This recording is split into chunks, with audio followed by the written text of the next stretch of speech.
Учиха Мадара өмір баяны. Учиха Мадара 24 желтоқсан күні дүние келді.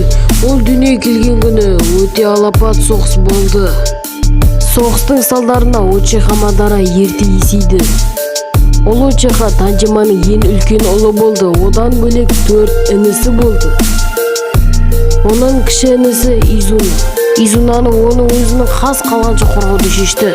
Оның 3 інісі соғыстан қаза тапты.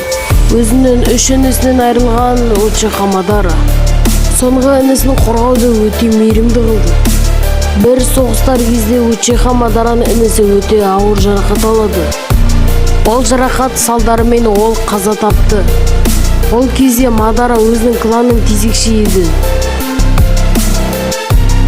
Ол кезде ода Мангекё Шариган болғанымен ода мәңгілік Мангекё болмады.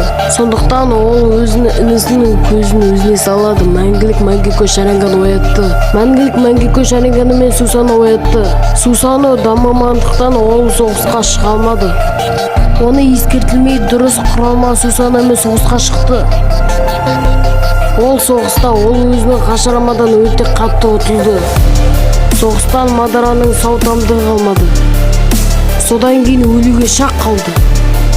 Хашираманың інісі Мадараны өлтіруге тырысты, бірақ Хашираманы оны қаламады. Ол Учиха және Синжитсу арасындағы ауызбіршілікті кеңейтуді шешті. Олар бірігіп ауыл құрады. Ол Каноха еді. Ол кезде Мадара қараңғы жолға жайлап түсе берді.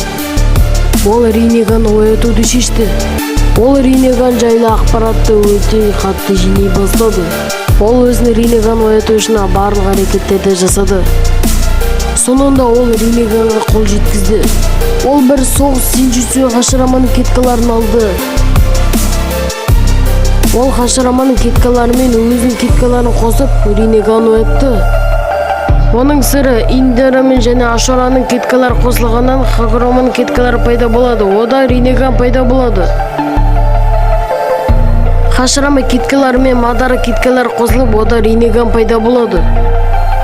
Ол Ринеган күшіне қатты ұнады. Ол өзінің қартайғанда байқамай қалды.